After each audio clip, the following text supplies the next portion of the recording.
12 माह माच महला पंजवा घर चौथा एक ओंकार सतगुर प्रसाद। असन प्रेम उमाहरा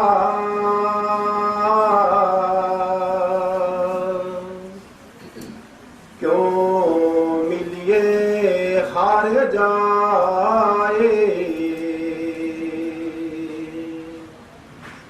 मन तन प्यास दर्शन कणी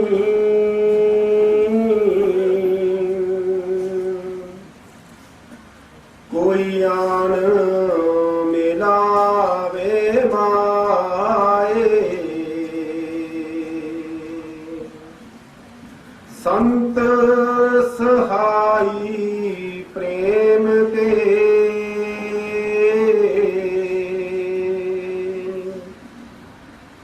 हो तिन कैलागा पाए बिन प्रभ क्यों सुख पाए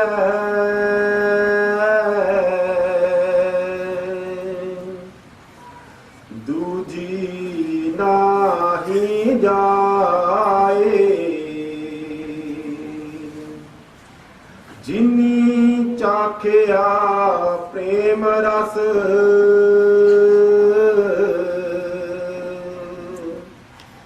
से तृप्त रहे आगाए आप त्याग बिनती करे लेह प्रभु लड़ लाए जो हर कंत मिलाया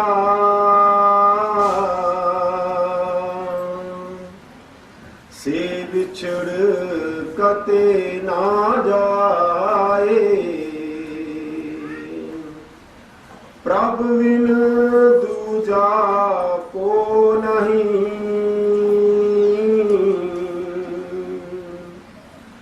नानक हर शरनाए असु सुखी वसंदिया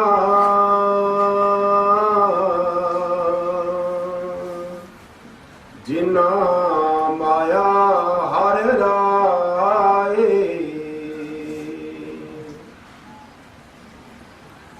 कत्ते ना महीना ऐतवार दिन कत्ते ना महीना ऐतवार दिन सतगुरु बाबा तेजा सिंह जी महाराज, सतगुरु प्रसीला राम जी महाराज, सतगुरु बाबा प्यारा सिंह जी महाराज आप सहाई हो के साढ़े सारियां ते मेहर भरिया हाथ रखन और ये जो महीना है सतगुरु की दया के नाल ये सारियां ते खुशियां लेके आवे और इस महीने में हरेक जीव साध संगत की सेवा और भजन सिमरन करन दा सतगुरु बल बख्शे। कत्ते का महीना ऐतवार दिन। हाँ जी। कर्म कमाए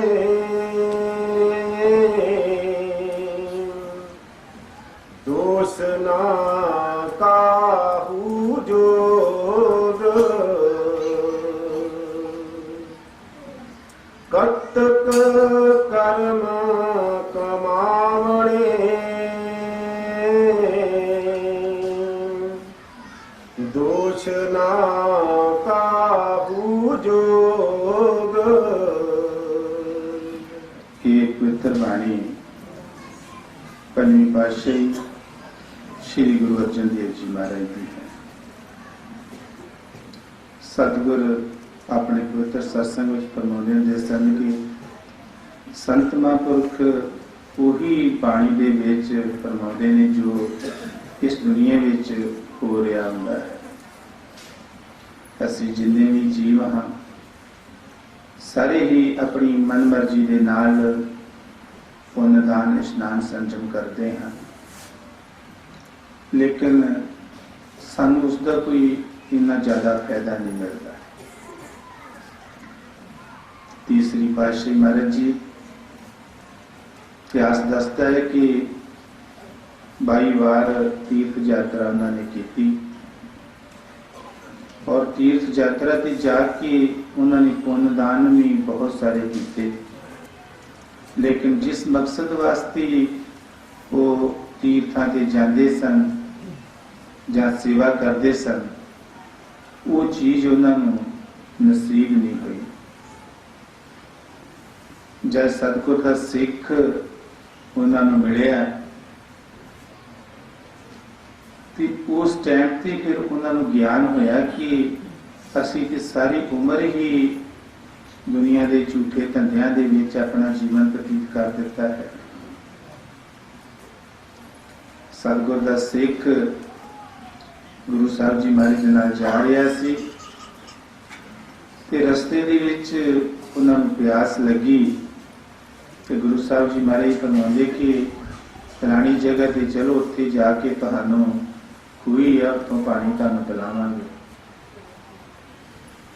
ਜਦ ਗੁਰੂ ਸਾਹਿਬ ਜੀ ਮਹਾਰਾਜ ਜੀ ਆਪ ਖੂਹੀ ਤੇ ਚੜ ਕੇ ਪਾਣੀ ਕੱਢ ਕੇ ਉਸ ਗੁਰੂ ਦੇ ਸਿੱਖ ਨੂੰ ਪਿਲਾਉਣ ਲੱਗੇ ਤੇ ਗੁਰੂ ਦੇ ਸਿੱਖ ਦੇ ਮਨ ਦੇ ਵਿੱਚ ਇੱਕ ਸਵਾਲ ਆਇਆ ਕਿ ਮੇਰਾ ਇਹਨਾਂ ਦੇ ਨਾਲ ਬਹੁਤ ਸਮਾਂ ਗੁਜ਼ਰ ਚੁੱਕਾ ਹੈ, ਮੈਂ ਬੜਾ ਹੀ ਸਮਾਂ ਬਤੀਤ ਕੀਤਾ ਹੈ, ਲੇਕਿਨ ਮੈਂ ਇਹਨਾਂ ਨੂੰ ਇਹ ਨਹੀਂ ਪੁੱਛਿਆ ਕਿ ਤੁਹਾਡਾ ਗੁਰੂ ਕਿਹੜਾ ਹੈ। ਜੇ ਮੈਂ ਪਾਣੀ ਪੀਣ ਲੱਗ ਪਿਆ ਤੇ ਫਿਰ ਮੈਨੂੰ ਕਿਤੇ ਚੇਤਾ ਨਾ ਭੁੱਲ ਜਾਵੇ, ਪਹਿਲਾਂ ਮੈਂ ਇਹਨਾਂ ਨੂੰ ਇਹ ਪੁੱਛ ਹੀ ਲਵਾਂ ਕਿ ਤੁਹਾਡਾ ਗੁਰੂ ਕੌਣ ਹੈ। ਜਦ ਗੁਰੂ ਦੇ ਸਿੱਖ ਨੇ ਤੀਸਰੀ ਪਾਤਸ਼ਾਹੀ ਮਹਾਰਾਜ ਨੂੰ ਪੁੱਛਿਆ ਕਿ ਤੁਹਾਡਾ ਗੁਰੂ ਕਿਹੜਾ ਹੈ, ਤੇ ਤੀਸਰੀ ਪਾਤਸ਼ਾਹੀ ਮਹਾਰਾਜ ਜੀ ਹਰਿਦੁਆਰ ਹੀ ਜਾਂਦੇ ਸਨ ਤੇ ਉਹਨਾਂ ਨੇ ਕਿਹਾ ਕਿ ਸਾਡਾ ਤੇ ਗੁਰੂ ਇਸ ਟਾਈਮ ਤੇ ਗੰਗਾ ਹੀ ਹੈ, ਅਸੀਂ ਤੇ ਗੰਗਾ ਤੇ ਹੀ ਇਸ਼ਨਾਨ ਕਰਨ ਜਾਂਦੇ ਹਾਂ। ਗੁਰੂ ਦੇ ਸਿੱਖ ਨੇ ਤੋਬਾ ਕੀਤੀ, ਕੰਨਾਂ ਨੂੰ ਹੱਥ ਲਾਇਆ ਕਿ हे ਪਰਮਾਤਮਾ, हे ਵਾਹਿਗੁਰੂ, ਮੇਰਾ ਇਹਨਾਂ ਦੇ ਨਾਲ ਬਹੁਤ ਸਮਾਂ ਜੋ ਮੈਂ ਇਹਨਾਂ ਨਾਲ ਗੁਜ਼ਾਰਿਆ ਹੈ, ਮੇਰੇ ਤੇ ਕਿਰਪਾ ਕਰੀ ਕਿ ਮੈਂ ਨਗੁਰੇ ਦੇ ਸੰਗ ਇਹ ਸਮਾਂ ਜਿਹੜਾ ਬਤੀਤ ਕੀਤਾ ਹੈ। ਗੁਰੂ ਦੇ ਸਿੱਖ ਨੇ ਗੁਰੂ ਸਾਹਿਬ ਜੀ ਦੇ ਕੋਲੋਂ ਪਾਣੀ ਨਹੀਂ ਪੀਤਾ ਕਿ ਤੁਸੀਂ ਨਗੁਰੇ ਹੋ, ਕਿ ਉੱਥੋਂ ਚਲੇ ਗਏ। ਮਾਰੇ ਪਰਮੋਦੇ ਕਿ ਤੀਸਰੀ ਪਾਤਸ਼ਾਹੀ ਮਹਾਰਾਜ ਦੇ ਮਨ ਦੇ ਵਿੱਚ ਇੰਨਾ ਸੋਗ, ਇੰਨਾ ਦੁੱਖ ਪ੍ਰਗਟ ਹੋਇਆ ਕਿ ਅਸੀਂ ਤੇ ਸਾਰੀ ਉਮਰ ਹੀ ਤੀਰਥਾਂ ਤੇ ਗੁਜ਼ਾਰ ਦਿੱਤੀ ਤੇ ਇਸ ਗੁਰੂ ਦੇ ਸਿੱਖ ਨੇ ਮੇਰੇ ਕੋਲੋਂ ਪਾਣੀ ਵੀ ਨਹੀਂ ਪੀਤਾ। ਇਸੇ ਹੀ ਵਿਰਾਗ ਦੇ ਵਿੱਚ ਸਾਰਾ ਦਿਨ ਸਾਰੀ ਰਾਤ ਰੋਂਦੇ ਰਹੇ ਕਿ ਸਾਡਾ ਤੇ ਕੋਈ ਗੁਰੂ ਨਹੀਂ ਹੈ। ਮਰੀ ਪਰਮੋਦੇ ਨੇ ਕਿ ਜੇ ਸਿੱਖ ਨੂੰ ਗੁਰੂ ਦੀ ਤਲਾਸ਼ ਹੈ ਤੇ ਗੁਰੂ ਨੂੰ ਵੀ ਆਪਣੇ ਸਿੱਖ ਦੀ ਤਲਾਸ਼ ਹੁੰਦੀ ਹੈ। ਸਤਿਗੁਰ ਕੋਈ ਨਾ ਕੋਈ ਵਿਧੀ ਬਣਾ ਹੀ ਦਿੰਦਾ ਹੈ। ਘਰ ਜਦ ਆਏ ਤੇ ਸੁਬਹ ਜਦ ਹੋਈ ਤਾਂ ਉਹਨਾਂ ਦੀ ਭਤੀਜਾ ਨੌ ਬੀਬੀ ਅਮਰੋ, ਜੋ ਦੂਸਰੀ ਪਾਤਸ਼ਾਹੀ ਸ੍ਰੀ ਗੁਰੂ ਅੰਗਦ ਦੇਵ ਜੀ ਮਹਾਰਾਜ ਦੀ ਸਪੁੱਤਰੀ ਸੀ, ਉਹ ਸੁਬਹ ਉੱਠ ਕੇ ਆਪਣੇ ਘਰ ਦਾ ਸਾਫ ਸਫਾਈ ਝਾੜੂ ਦੇ ਰਹੀ ਸੀ ਔਰ ਸਤਿਗੁਰ ਦੇ ਪਿਆਰ ਦੇ ਵਿੱਚ ਸ਼ਬਦ ਪੜ ਰਹੀ ਸੀ ਕਿ ਜੇ ਸੋ ਚੰਦਾ ਉਗਵੇ ਸੂਰਜ ਚੜੇ ਹਜ਼ਾਰ, ਇਤੇ ਚਾਨਣ ਹੁੰਦਿਆਂ ਗੁਰਬਿਨ ਕੋ ਅੰਦਰ। ਬੀਬੀ ਅਮਰੋ ਇੰਨੇ ਪਿਆਰ ਔਰ ਵਿਰਾਗ ਦੇ ਵਿੱਚ ਸ਼ਬਦ ਪੜ ਰਹੀ ਸੀ ਕਿ ਉਹ ਸ਼ਬਦ ਦੇ ਜੋ ਬਚਨ ਸਨ ਉਹ ਤੀਸਰੀ ਪਾਤਸ਼ਾਹੀ ਮਹਾਰਾਜ ਦੇ ਹਿਰਦੇ ਨੂੰ ਛਲਣੀ ਕਰ ਗਈ। ਪਿਆਰ ਦੇ ਵਿੱਚ ਉਹ ਸ਼ਬਦ ਸੁਣਦੇ ਸੁਣਦੇ ਬੀਬੀ ਅਮਰੋ ਦੇ ਦਰਵਾਜ਼ੇ ਤੱਕ ਪਹੁੰਚ ਗਏ। ਜਦ ਬੀਬੀ ਅਮਰੋ ਸ਼ਬਦ ਸਮਾਪਤ ਕੀਤਾ ਤੇ ਗੁਰੂ ਸਾਹਿਬ ਜੀ ਨੇ ਪੁੱਛਿਆ ਕਿ ਪੁੱਤਰੀ ਤੂੰ ਇਹ ਕਿੰਨਾ ਦਾ ਸ਼ਬਦ ਪੜ ਰਹੀ ਹੈ कि इन्ने सूरज चंद्रमे हुंदियां भी उन्हां तो बगैर अंधेरा है। उस टाइम ते बीबी अमरो ने कहा, मैं अपने पिता जी की बाणी पढ़ रही हाँ, जो पहली पातशाही श्री गुरु नानक देव जी महाराज की गद्दी ते विराजमान श्री गुरु अंगद देव जी महाराज हैं। तीसरी पातशाही महाराज जी फरमाते कि मैं तो उन्हां दे कोल बहुत बार गया, लेकिन मैनू तो इहो जी कोई भी चीज दिखाई नहीं देती कि उन्हां दे विच एडा वड्डा गुण है या इन्नी ताकत है। बीबी अमरो कहंदी, तुसी कुड़म बन के जांदे सी, वो तुहाडा कुड़म बन के ही आदर सत्कार करदे सी, ना तुसी कुछ लैण गए ते ना ही उन्हां ने कोई तुहानू दिता। इन्ना मन दे विच विराग, इन्ना प्यार जागिया कि मैं गुरु साहब जी नूं हुणे ही मिल के आउणा है। बीबी अमरो ने कहंदे कि मैनू तू अपने पिता जी के पास लै चल। बीबी अमरो जिहड़ी सी वो अपने पिता जी दे दूसरी पातशाही महाराज दे हुक्म दे नाल ही सहुरे घर आउंदी सी और दूसरी पातशाही दे हुक्म दे अनुसार ही वो गुरु साहब दे पास जांदी सी। तीसरी पातशाही महाराज जी फरमाते कि सहुरा भी ते पिता ही हुंदा है। अज तू मेरा हुक्म मन के मैनू लै चल। मेरे अंदर, मेरे दिल दे विच बहुत सतगुरां दे प्रति विराग है, प्यार है। मैं एक भी मिनट उन्हां तो बगैर नहीं रह सकता, दर्शन करनों इन्नी प्यास लगी है। बीबी अमरो तीसरी पातशाही महाराज नूं लैके दूसरी पातशाही महाराज के पास गई। मन मरे फरमाते कि इन्ना शैतान है कि जीव नूं किसी पासे नहीं लगन दिंदा। बंदे दे मन दे विच कई तरह के फुरने लिआउंदा है और सतगुर तो कोसां दूर लै जांदा है। मन दे विच ख्याल आया कि जीव उन्हां नूं पता लग जे कि असीं आए हाँ, तो फिर मैं उन्हां नूं नमस्कार करांगा, फिर ही मैं उन्हां नूं गुरु मन्नांगा। जद पहुंचे, बीबी अमरो ने सेवादारां नूं स्नेहा दिता कि गुरु साहब जी महाराज नूं कहो कि तुहाडी पुत्री आई है। तो गुरु साहब जी महाराज दरवाजे दे विच खड़े सन और कहंदे कि मैनूं पता है कि अज तू अपने सहुरे नूं नाल लैके आई है। तीसरी पातशाही महाराज का जो फुरना सी वो भी निवृत्त हो गया। जाके चरना दे विच जोदड़ी रजोई अरदास बेनती की कि सच्चे पातशाह मैं आ गया हाँ, मेरी बांह फड़ लो। और गुरु साहब जी महाराज जी ने उन्होंने कहा कि अगे तू तीर्थां दे इशनान करदा सी, हुण सानू तो तीर्थां तो जल लिया के इशनान कराया कर। इतिहास दसदा है कि 12 साल गुरु साहब जी ने अपने मुर्शद का पानी उठाया। वो समा वो आ गया जब भक्ति सारी संगत दे विच जार होनी सी। गुरु साहब जी पानी की गागर लैके आ रहे सन। रस्ते दे विच जलाई ने खड्डी लाई सी। हनेरा होने करके खड्डी दे किले दे नाल ठेडा लग्या और गुरु साहब जी महाराज जी गिर गए और जो गागर पानी दी सी वो नहीं टुलन देती। घर वाले ने कहा कि खड़का कादा होया है। तो घर की जी झाड़ू दे रही सी ते कहती कि इस टाइम ते खड़का कादा होना है, वही अमरू नथाया जिन्हों कोई था नहीं है, अपने कुड़म का पानी ढोंदा है तो रोटी खा छड़ता है, जिसलिए कोई था नहीं है। गुरु साहब जी महाराज के बचन ये करनी पे ते सह सुभा ही गुरु साहब जी महाराज ने फरमाया चलिए मैं ते अपने मुर्शिद का पानी ढोना, मैं अपने कुड़म का पानी नहीं ढोंदा, मैं तो अपने सतगुर का वफादार सेवादार हाँ, मैं तो उसकी सेवा करता हाँ। मालक की ऐसी मौज, गुरु साहिब के मुखों सहज सुभाव बचन निकलिया चलीए कि उस बीबी नूं उस वेले ही चल हो गया, शदैन हो गई, अवल टवलियां मारन लग पई। उसके घर वाले ने सोचा कि इन्हें गुरु के सिख की निंदा की है, तो ये ठीक भी उठों ही हो सकती है। बीबी के घर वाला बीबी नूं लैके गुरु साहब जी महाराज के दरबार च पहुंचिया।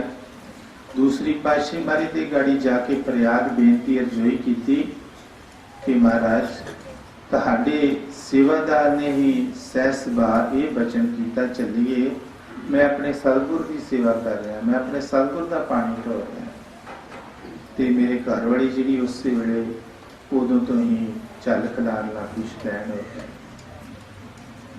दूसरी पातशाही महाराज ने सोचा मेरे सिख दे विच इन्नी शक्ति, इन्नी ताकत आ गई है कि उहदे बचन दे नाल ही सब कुछ हो गया।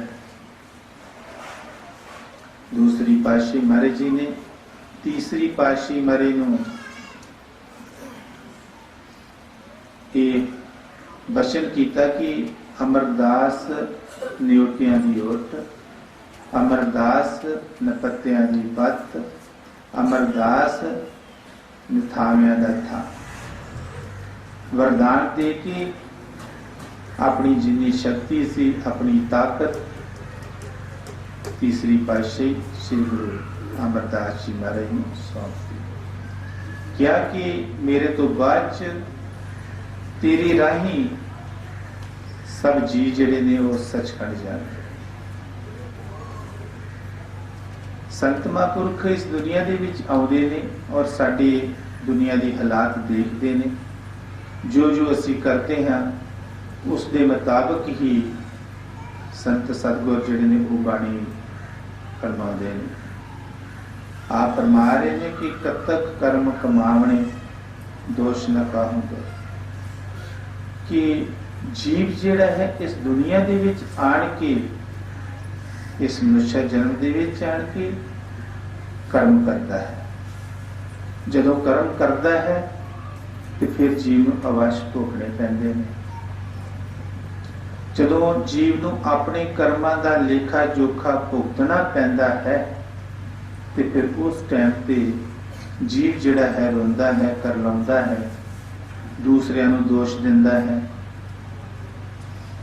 दूसरियां दे किंतु परंतु करता है। लेकिन जो आप कर्म कीते ने उन्हां बारे कदे विचार नहीं करता। जब असी कर्म करते हाँ तो उसका जो मुआवजा है वो किसी ने थोड़ी भुगतना है, उसका लेखा जोखा जिहड़ा है सानू ही देना पैना है।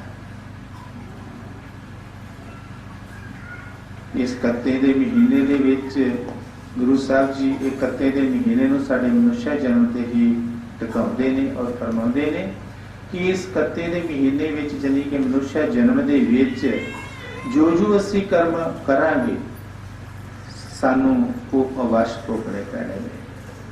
इहदे विच कोई दो रहमा नहीं है कि कोई भी जीव चाहे वो किसी तरह का है, चाहे वो किसी भी पदवी पे है, चाहे कोई गरीब है, चाहे कोई अमीर है, जिहड़ा भी जीव कर्म करेगा उसनू उसका लेखा जोखा जिहड़ा है अवश्य देना पड़ेगा। जदों जीव नू दुख आउंदे ने, लेखा जोखा देना पैंदा है, फिर ये जीव रोंदा पिटदा है, दुहाइयां दिंदा है।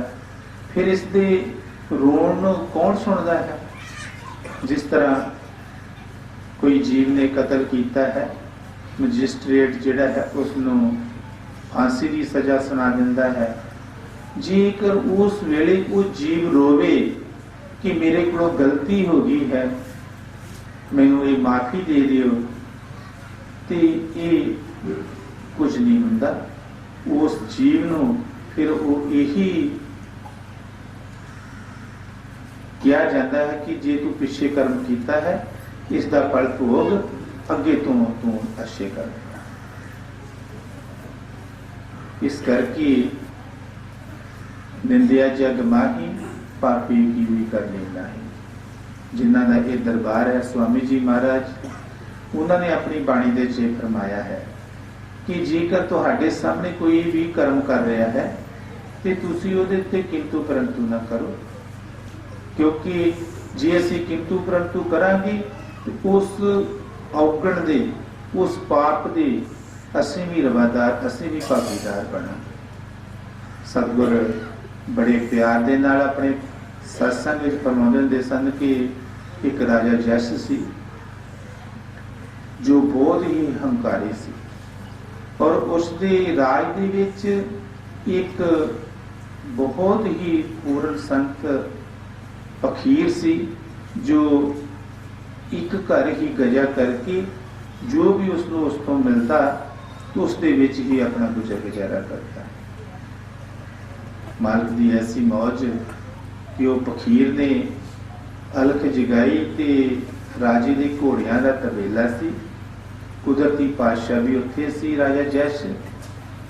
ते जब फकीर ने अलख जगाई भिखिया मंगी तो राजा हंकारी सी, उसने कहा कि मेरे को की है जो मैं तेन दे दिया, मैं तो घोड़िया के तबेले दे विच इस टाइम तो मेरे पास तो लेती है।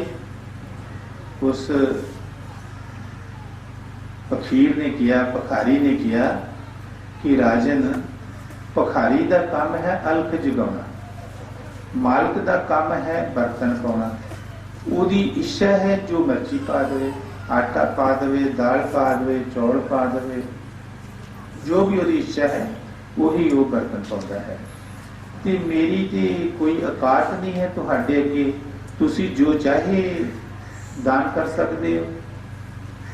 हंकार दे विच आण के राजे जश ने एक बुक लिद दा भरिया और फकीर की झोली दे विच पा दिता कि मेरे पास तो यही है। वो फकीर उस बुक जो लिद सी जो उसनूं दान वजों प्राप्त हुई वो लैके सतगुर का भाणा मन के अपनी कुटिया दे विच आ गया कि हे अकाल पुरख वाहिगुरू, हे सच्चे पातशाह, अज शायद मेरी किस्मत दे विच यही कुछ है, कुछ खाण नूं नहीं नसीब होवेगा। उन्हें सतगुर दे अगे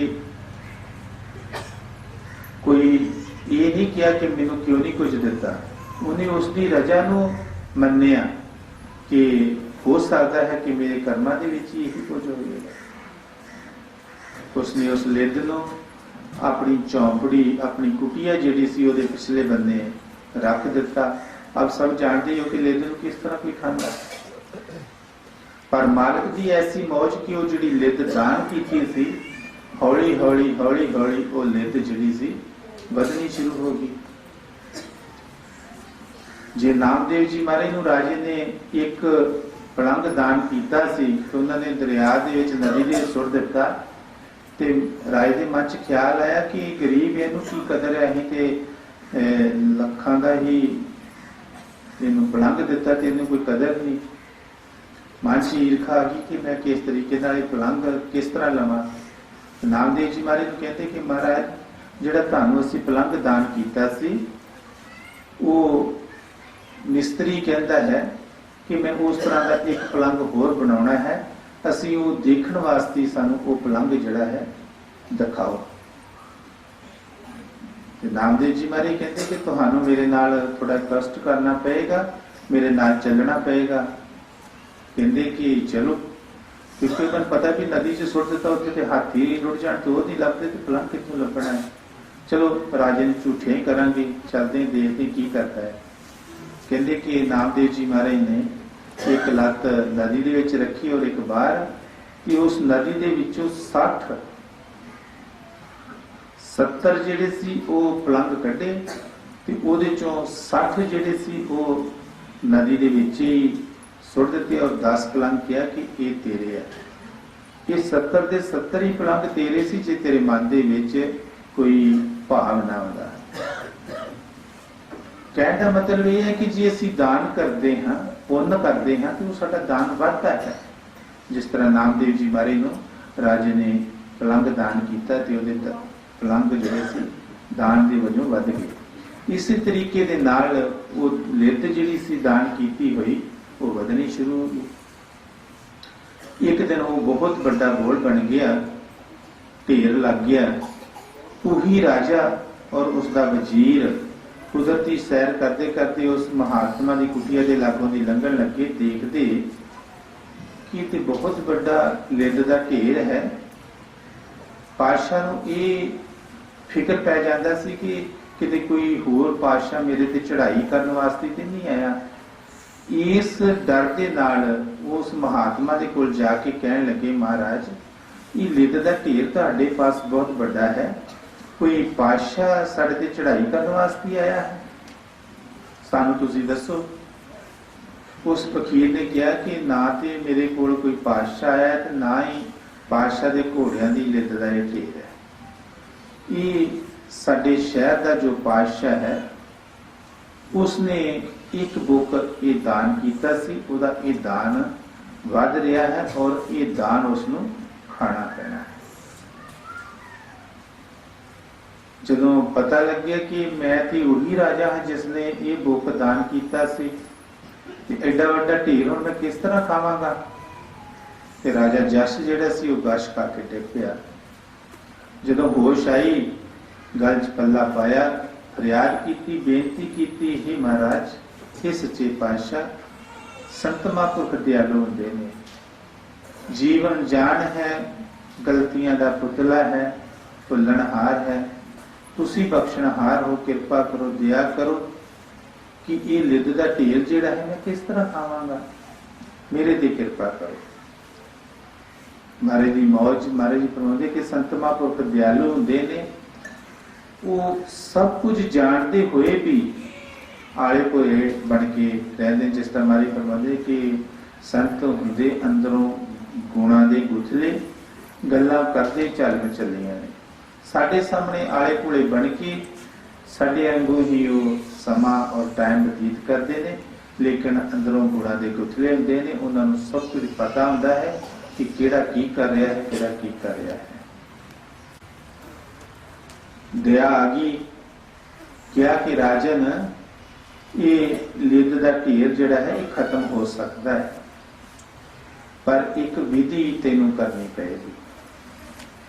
ਇੱਕ ਬੰਨੇ ਲਿੱਦ ਦਾ ਢੇਰ ਖਾਣ ਨੂੰ ਲੱਭਦਾ ਸੀ ਤੇ ਦੂਸਰੇ ਬੰਨੇ ਪਾਤਸ਼ਾਹ ਕਹਿੰਦਾ ਕਿ ਮੈਂ ਤੇ ਪਾਤਸ਼ਾਹ, ਮੈਂ ਤੇ ਕੁਝ ਵੀ ਕਰ ਸਕਦਾ, ਮੈਨੂੰ ਵਿਧੀ ਕੀ ਆਂਦੀ ਹੈ। ਕੋਈ ਗੱਲ ਨਹੀਂ, ਤੁਸੀਂ ਹੁਕਮ ਕਰੋ, ਕਿਉਂਕਿ ਲਿੱਦ ਦਾ ਢੇਰ ਲੱਭਦਾ ਸੀ, ਖਾਣਾ ਪੈਣਾ ਹੈ। ਫਕੀਰ ਨੇ ਕਿਹਾ, ਰਾਜਨ ਆਪਣੀ ਸ਼ਹਿਰ ਦੇ ਵਿੱਚ ਆਪਣੀ ਤੂੰ ਨਿੰਦਿਆ ਕਰ, ਜਿੰਨੇ ਲੋਕ ਤੇਰੀ ਨਿੰਦਿਆ ਕਰਨਗੇ ਇਹ ਲਿੱਦ ਸਾਰੀ ਸਾਰੀ ਹੀ ਉਹ ਖਾ ਜਾਣਗੇ। ਪਾਤਸ਼ਾਹ ਨੇ ਉਸ ਲਿੱਦ ਨੂੰ ਖਵਾਉਣ ਵਾਸਤੇ ਕੀ ਵਿਧੀ ਅਪਣਾਈ ਕਿ ਇੱਕ ਹਾਥੀ ਨੂੰ ਸ਼ਿੰਗਾਰਿਆ ਗਿਆ ਔਰ ਇੱਕ ਬੰਨੇ ਆਪਣੀ ਬੇਗਮ ਔਰ ਦੂਸਰੇ ਬੰਨੇ ਆਪਣੀ ਅਣਵਿਆਹੀ ਬੇਟੀ ਨੂੰ ਬਿਠਾਲ ਕੇ ਗਲ 'ਚ ਬਾਹਾਂ ਪਾ ਕੇ ਹੱਥ ਦੇ ਵਿੱਚ ਰੰਗ ਦਾ ਸ਼ਰਬਤ ਦੀਆਂ ਬੋਤਲਾਂ ਪਕੜ ਕੇ ਇੱਕ ਸ਼ਰਾਬੀ ਦਾ ਡਰਾਮਾ ਕੀਤਾ।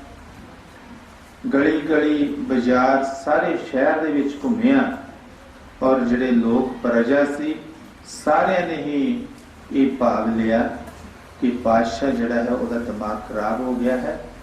ਆਪਣੀ ਇਸਤਰੀ ਨੂੰ, ਬੇਗਮ ਨੂੰ ਔਰ ਆਪਣੀ ਲੜਕੀ ਨੂੰ ਲੈ ਕੇ ਮੱਗ ਪੀ ਰਿਹਾ, ਮੱਗ ਸ਼ਰਾਬ ਨੂੰ ਕਹਿੰਦੇ ਨੇ ਕਿ ਮੱਗ ਪੀ ਰਿਹਾ ਹੈ ਔਰ ਮੱਗ ਪੀ ਕੇ ਇਹ ਇਹਨਾਂ ਨਾਲ ਹਰਾਮਖੋਰੀ ਕਰੇਗਾ। ਕਿਉਂਕਿ ਜਦ ਜੀਵ ਸ਼ਰਾਬ ਪੀਂਦਾ ਹੈ ਤਾਂ ਉਹਦੀ ਜਿਹੜੀ ਬੁੱਧੀ ਹੈ ਉਹ ਭ੍ਰਿਸ਼ਟ ਹੋ ਜਾਂਦੀ ਹੈ। ਉਹਨੂੰ ਕੋਈ ਵੀ ਪਤਾ ਨਹੀਂ ਰਹਿੰਦਾ ਕਿ ਮੇਰੇ ਘਰ ਦੇ ਵਿੱਚ ਪਰਿਵਾਰ ਦਾ ਕਿਹੜਾ ਜੀਅ ਹੈ, ਮੇਰੀ ਧੀ ਹੈ ਜਾਂ ਮੇਰੀ ਨੂੰਹ ਹੈ ਜਾਂ ਮੇਰੀ ਘਰਵਾਲੀ ਹੈ ਜਾਂ ਮਾਤਾ ਹੈ, ਕਿਉਂਕਿ ਉਹਦੀ ਬੁੱਧੀ ਜਿਹੜੀ ਉਹ ਰਾਖਸ਼ਾਂ ਵਾਲੀ ਹੋ ਜਾਂਦੀ, ਭ੍ਰਿਸ਼ਟ ਹੋ ਜਾਂਦੀ ਹੈ, ਉਹਨੂੰ ਕੋਈ ਸੂਝ-ਬੂਝ ਨਹੀਂ ਰਹਿੰਦੀ। ਲੋਕਾਂ ਨੇ ਇਹ ਕੈਫਾ ਲਾ ਕੇ ਬਹੁਤ ਸਾਰੀ ਨਿੰਦਿਆ ਕੀਤੀ। ਜਦ ਸ਼ਾਮਾਂ ਪਈਆਂ, ਪਾਤਸ਼ਾਹ ਆਪਣੇ ਘਰ ਆਇਆ, ਘਰੋਂ महात्मा की कुटिया दे विच गया तो की देखता कि एक बुक लिब का जिहड़ा सी वो रह गया, बाकी सारा ढेर जिहड़ा सी साडे अरगे जिहड़े जीव सन निंदिया करके चुगलियां करके सारी लिब राजा दी खा गए। फरियाद की महाराज जी एक बुक रह गया है, ये मैं किस तरह खावांगा। महात्मा के मन में फिर दया आ गई कि राजन तेरे शहर दे विच एक तेली जो रूह पिंजदा है उसने तेरी निंदिया नहीं की, वो बड़ी ही भक्ति करता है, बड़ी ही कमाई करता है। जेकर वो तेरी इस निंदिया दे विच हाँ में मिला दे, ये बुक जिहड़ा है लिद दा वो खादा जाएगा। पातशाह ने उस एक बुक नूं मुकाउण वास्ते दूसरी विधि अपनाई, क्योंकि आप सब जानते हो कि राजे महाराजे जिहड़े इन्हां दी दाढ़ी मुश्त होंदी नहीं है, कटा के रखते हैं। पातशाह ने अपने महलों में जाके एक इस्त्री वाले कपड़े पा के ते सिर दे उत्ते रूह की गठड़ी चक ली, रूह पहुँचाने वास्ते उस तेली के पास चला गया। तेली जिहड़ा सी बड़ा ही कमाई वाला, बड़ी भगती वाला सी, उसनों अंदर चानण सी। मारी फरमाते ने कि जग में उत्तम कढ़िए बिरले कोई कोई। इस दुनिया के विच जे तुसी कहो कि कोई भगत नहीं है, भगत है, लेकिन कोई कोई है जो मालिक की रजा दे विच खुश रहता है। पातशाह जिहड़ा सी इस्त्रियां वाला भेस बना के उस तेली के पास गया। जब पातशाह की वारी आई रूह पहुँचाउण दी, ते पातशाह ने उस तेली दे नाल ये गल सांझी करनी चाहिए कि कल देखो साडे पातशाह ने की कर्म किया। और तेली जिहड़ा सी पिछले समय दे विच सुनिया है, महाराज जी फरमाउंदे हुंदे सन कि कोई भी आ पिंजे पुंजे जिहड़े आ मशीनां सी रूह पिंजण वालियां इहो जिहियां नहीं सन हुंदियां। एक तूत की छोटी सोटी लैके पतली जी ते रूह नूं जिहड़े ਉਹਦੇ घोड़े हुंदे ने छोटे छोटे उन्हां नूं उपर नूं सुੱਟਦੇ ही तो सोटी दे नाल ਉਹਨੂੰ खिंडदे हुंदे सी, ਉਹਦੇ ਵਿੱਚ सोटी मारनी ते रूह ने अलग अलग हो जाना। और जदों सोटी नूं जोर दी मारदे सी ते सोटी दी आवाज़ गूंजदी आउंदी सी। जो पातशाह इस्त्री दे पेश दे विच गया सी, वो जद भी कोई गल करन लगे ते तेली जिहड़ा सी अपनी सोटी दे नाल जोर दी उस रूह नूं उपर थले करके सोटी दे नाल पिंजे गूं दी आवाज़ आवे और अपने कन्नी पातशाह दी गल ना पैण दे। अखीर तेली ने पातशाह नूं कहा, पातशाह तू मेरे कोल रूह पहुँचाउण वास्ते नहीं आया, तू सिर्फ ते सिर्फ जो एक बुक लिद दा बच गया है वो खवाउण वास्ते आया है। वो बुक लिद जिहड़ा है तैनूं ही खाना पैना है, क्योंकि कर्म तू कीता है। तेरी लिद जिहड़ी किसी होर नहीं खानी। तुसीं अपने मन दे विच ये हिसाब लाओ, विचार करो कि जिहड़ा पातशाह सी वो इस्त्री का रूप धार के तेली दे पास गया। जब ये पता लग गया कि तू पातशाह है, कि उस टाइम पे पातशाह के मन दे विच की बीतता होएगा, कितना शर्मशार होया होवेगा। उस महात्मा ने उसमें पछाण लिया। जब महात्मा के पास फिर राजा आया, राजे ने कहा, महाराज जी उन्हें तो मैनू पछाण लिया, उन्हें तो हामी नहीं भरी, मेरे ते कृपा करो। संत महापुरख दयालु होंदे ने, जीव की दया करते, क्योंकि जीवन जान भुलनहार है, गलतियां का पुतला है, इस करके संत महापुरख जीव की दया ही करते हैं। संतां ने कहा कि राजन ये लिद दा बुक ते तेनू जरूर खाना पैना है, लेकिन एक विधि होर है, उस विधि मुताबक तू काम कर लै ते तू फिर इस लिद नू खा सकेगा। पातशाह कहता, महाराज जल्दी जल्दी दसो, मैं विधि करने लई तैयार हाँ, क्योंकि असी सब देखिए जी सानू कोई लिद खाण लई कहे तो की असी खा सकते हैं। ਭਾਵੇਂ ਅੱਗੇ ਜੋ ਮਰਜ਼ੀ ਲੱਭਦਾ ਹੋਵੇ ਨਾ, ਕਦੇ ਵੀ ਬੰਦਾ ਇਹ ਕੰਮ ਨਹੀਂ ਕਰਦਾ, ਪਰ ਸਾਧੂ ਮਹਾਤਮਾ ਨੇ ਕਿਰਪਾ ਕੀਤੀ। ਕਿਹਾ ਰਾਜਾ, ਇਸ ਲਿੱਦ ਦੇ ਬੁੱਕ ਨੂੰ ਪਾਣੀ ਦੇ ਵਿੱਚ 5-7 ਵਾਰ ਧੋ ਲੈ, ਇਹਦੇ ਵਿੱਚ ਜੋ ਵੀ ਗੰਦਗੀ ਹੈ ਉਹ ਸਾਰੀ ਸਾਰੀ ਨਿਕਲ ਜਾਏਗੀ। ਇਹਨੂੰ ਛਾਣਨੀ ਦੇ ਨਾਲ ਛਾਣ ਲੈ, ਫਿਰ ਥੋੜਾ ਜਿਹਾ ਘਾਹ ਫੂਸ ਰਹਿ ਜਾਏਗਾ, ਔਰ ਉਸ ਘਾਹ ਫੂਸ ਨੂੰ ਕੁੱਟ ਕੇ ਇੱਕ ਡੱਬੀ ਦੇ ਵਿੱਚ ਪਾ ਲਈ। ਜਦੋਂ ਵੀ ਰੋਟੀ ਖਾਇਆ ਕਰੇਗਾ ਤੇ ਮਸਾਲੇ ਤੌਰ ਤੇ ਇਸ ਡੱਬੀ ਚੋਂ ਇਹ ਕੱਢ ਕੇ ਧੂੜ ਲਿਆ ਕਰਨਾ। ਸੰਤ ਮਹਾਂਪੁਰਖ ਜੀਵ ਤੇ ਬੜੀ ਕਿਰਪਾ ਕਰਦੇ ਨੇ, ਦਇਆ ਕਰਦੇ ਨੇ। ਜੀਵ ਜਿਹੜਾ ਹੈ ਉਹ ਸੰਤਾਂ ਮਹਾਂਪੁਰਖਾਂ ਨੂੰ ਦੁੱਖ ਹੀ ਦਿੰਦਾ ਹੈ। ਇਸ ਦੁਨੀਆ ਦੇ ਵਿੱਚ ਤੁਸੀਂ ਪਿੱਛੇ ਜਿੰਨੇ ਵੀ ਇਤਿਹਾਸ ਬਣੇ ਨੇ ਦੇਖ ਲਓ, ਪਹਿਲੀ ਪਾਤਸ਼ਾਹੀ ਮਾਰੀ ਤੋਂ ਲੈ ਕੇ 10ਵੀਂ ਪਾਤਸ਼ਾਹੀ ਮਾਰੀ ਤੱਕ ਕਿਹਨੂੰ ਕਿਸੇ ਨੇ ਸੁੱਖ ਦਿੱਤਾ ਹੈ, ਲੇਕਿਨ ਉਹ ਸੰਤ ਮਹਾਂਪੁਰਖ ਸਾਡੇ ਸਾਰਿਆਂ ਦਾ ਭਲਾ ਕਰਨ ਵਾਸਤੇ ਇਸ ਦੁਨੀਆ ਵਿੱਚ ਆਏ ਔਰ ਭਲਾ ਕਰਕੇ ਹੀ ਗਏ। ਗੁਰੂ ਸਾਹਿਬ ਜੀ ਮਹਾਰਾਜ ਨੂੰ ਕਰਾਈਏ ਕਿਹਾ। ਚੌਥੀ ਪਾਤਸ਼ਾਹੀ ਮਹਾਰਾਜ ਜੀ ਜਦ ਸ੍ਰੀ ਚੰਦ ਜੀ ਦੇ ਪਾਸ ਗਏ, ਬਾਣੀ ਜਦੋਂ ਲਿਖਦੇ ਸਨ, ਗੁਰੂ ਮਹਾਰਾਜ ਦੀ ਤਾਬਿਆ ਗੁਰੂ ਗ੍ਰੰਥ ਸਾਹਿਬ ਜੀ ਜਦੋਂ ਤਿਆਰ ਕਰ ਰਹੇ ਸੀ ਤੇ ਬਾਣੀ ਰੁਕ ਗਈ ਤੇ ਸ੍ਰੀ ਚੰਦ ਜੀ ਮਹਾਰਾਜ ਦੇ ਕੋਲ ਗਏ, ਕਿਉਂਕਿ ਪਹਿਲੀ ਪਾਤਸ਼ਾਹੀ ਮਹਾਰਾਜ ਦੇ ਸਾਹਿਬਜ਼ਾਦੇ ਸਨ, ਉਹਨਾਂ ਦਾ ਕਰਕੇ ਕੋਈ ਪੰਕਤੀਆਂ, ਕੁਝ ਤੁਕਾਂ ਜਿਹੜੀਆਂ ਸਨ ਉਹ ਲੈਣੀਆਂ ਸਨ। ਤੇ ਸ੍ਰੀ ਚੰਦ ਜੀ ਮਹਾਰਾਜ ਦੇ ਅੱਗੇ ਗੁਰੂ ਸਾਹਿਬ ਜੀ ਬਹੁਤ ਵਾਰ ਉਹਨਾਂ ਦੇ ਦਰਬਾਰ ਤੇ ਗਏ, ਲੇਕਿਨ ਉਹ ਪਹਿਲਾਂ ਤਾਂ ਬੁਲਾਇਆ ਨਹੀਂ। ਜੇ ਬੁਲਾਇਆ ਤੇ ਕਹਿੰਦੇ ਕਿ ਐਡਾ ਵੱਡਾ ਦਾੜਾ ਵਧਾਇਆ ਹੈ, ਪਤਾ ਕਰਕੇ ਵਧਾਇਆ ਹੈ। ਗੁਰੂ ਸਾਹਿਬ ਜੀ ਮਹਾਰਾਜ ਕਹਿੰਦੇ ਕਿ ਤੁਹਾਡੇ ਵਰਗੇ ਗੁਰਖ ਸਿੱਖਾਂ ਦੇ ਜੋੜੇ ਸਾਫ਼ ਕਰਨ ਵਾਸਤੇ। ਸੰਤ ਮਹਾਂਪੁਰਖ ਆਪਣੇ ਆਪ ਨੂੰ ਦੀਨਤਾ ਔਰ ਗਰੀਬੀ ਚ ਲੈ ਆਉਂਦੇ ਨੇ, ਲੇਕਿਨ ਸਾਡਾ ਸਾਰਿਆਂ ਦਾ ਭਲਾ ਕਰਦੇ ਨੇ।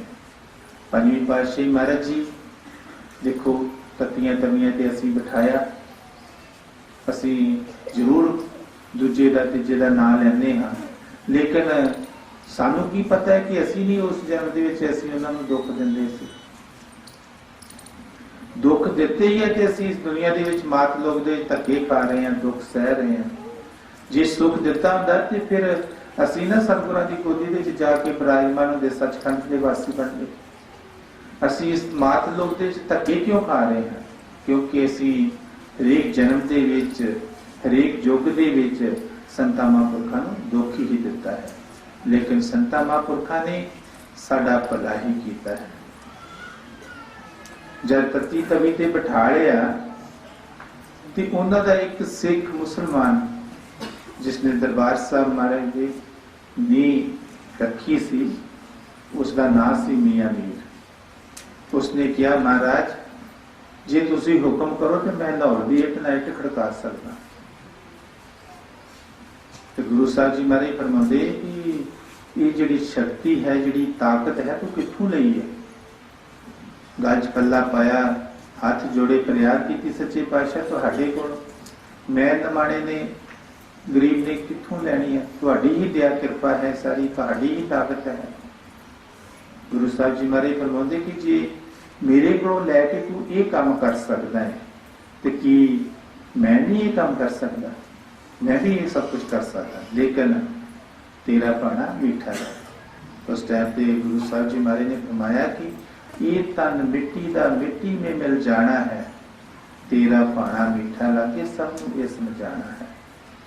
सिदक संतोख सबर सबर दा सबक सब नूं असी सिखाना है, ताइयों मियां मीर असी कौतक नहीं दिखाना है।